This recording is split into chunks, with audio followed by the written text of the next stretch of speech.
Ladies and gentlemen, it is time to talk sports, and when I think sports, let me say it, I think Miller Lite should be a hometown hero, but always be responsible. You know, Coons Market has over 600 of your favorite variety of beers, and this is one of my all-time favorites. But if you're out during the holidays and you need a helping hand, Zipcar to the rescue. Tell me about it. Zipcar is really neat. It's the evolution of what was Yellow Cab. No more Yellow Cabs. They've painted whatever they had silver, and they're going with the Zipcar. And my wife and family stranded me at the pit game the other day. Had to walk over to the Wyndham Hotel and needed a ride home, and Uber won't take you if you don't have a phone. So you had to go to the Zipcar, and 16 bucks got me all the way to Carnegie, got me home. It was really nice, really convenient, a really nice service in our community. So it's zip, zip, zip, and you're home. Your dad, tell me about it. My dad was the guy that you know, obviously raised me from a kitten, but I'll never forget all the things that he taught me, and the work ethic especially.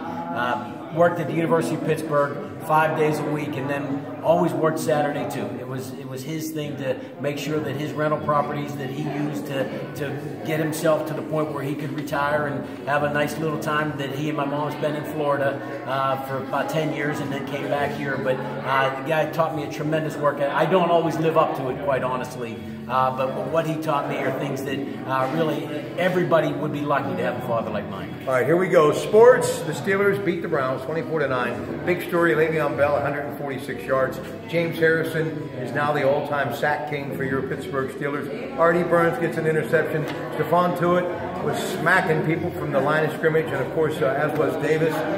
It was just, I think, even though the score could have been a little better for the Steelers, I like what I saw on defense, and that's going to be, I think, the key, because we know what the offense can do moving forward. And they've got Andrew Luck and the Colts Thanksgiving night in Indianapolis, and the Colts, of course, defeated the Tennessee Titans. Yeah, what we talked about on the Coons Market Black Sunday show was, most importantly, were they going to be able to get after the quarterback again? Because that's what's been lacking. Only having 13 sacks coming into yesterday's game, and then putting up, I think, 7 yesterday, really getting after the quarterback. I have an offensive lineman that plays for the Browns, and I was kind of hoping that that wasn't going to be what happened, but it did turn into that. And when the Steelers put them away like that, the only negative that came out of the first half of the game was not finishing drives. Getting the 3 early field goals gave it a little bit of a sweat job, but really that game was never in doubt. Frank Gore is still playing football, and T.Y. Hilton, a couple of names that are going to come up Thanksgiving night, Thursday football. What about the Colts? I mean, they go as far as Andrew Luck goes, and he's just been incredible.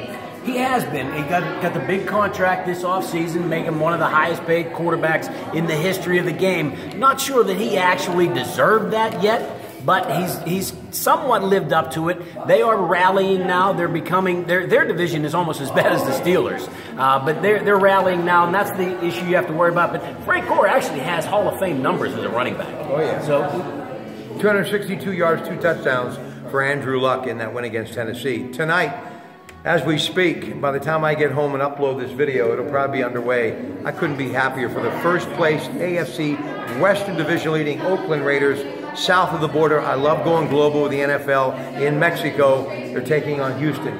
I don't know what you can say about Oakland other than it's fantastic. It's really great news. And you know, they jump-started this season. Jack Del Rio went for 2, the 2-point conversion instead of going into overtime. I think it was with the Saints in the week 2. And it really made them, gave them a persona that was so aggressive, and they've just lived up to that the rest of the way. They've lived off of that. They've got Derek Carr playing great quarterback right now. So the Raiders are really, you talk about arrow up, that's arrow up. Yeah, and Amari Cooper doing a great job at wideout too. Now, we're going to talk Pitt Syracuse Heinz Field Saturday at 12:30. You got Eric Dungy, 15 touchdowns on the year. Dante Strickland, another name you're going to be hearing a lot of. But for the most part, it really has been Nate Peterman and James Conner.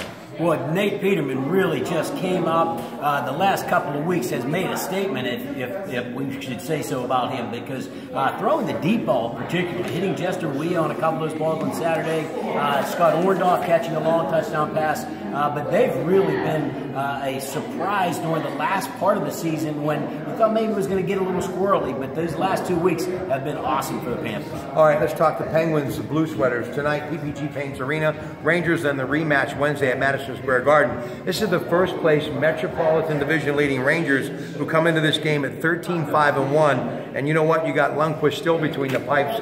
having a good year. Nice flavor to this game. Two good hockey teams early in the year. Kind of one of those feel each other out, like a heavyweight fight. Let's get a couple of rounds out early to see how we're going to do for the rest of the season. Maybe make a statement right now. And that's kind of what we're looking forward out of these two games early on. Anything else? I just really appreciate you coming out here and taking the time to be with my family and see the wonderful place that we have going on here at Sip and Paint the Berg. So how many days a week will you actually be here? As few as possible. That's what I thought. No, actually, I love it. It's really a lot of fun to come up here and socialize with the folks that are here. It's really a neat place. You know what? These people are pretty good, too. They are. And the artists that we have really get you to a point where you can make some things that are really nice, worth bringing home and hanging on your wall. 2101 Green Tree Road, Sip and Paint, Pittsburgh. Have a great night. Greg Diolas, Vantage Management Group, Dallas Law, and your Pratte Pack.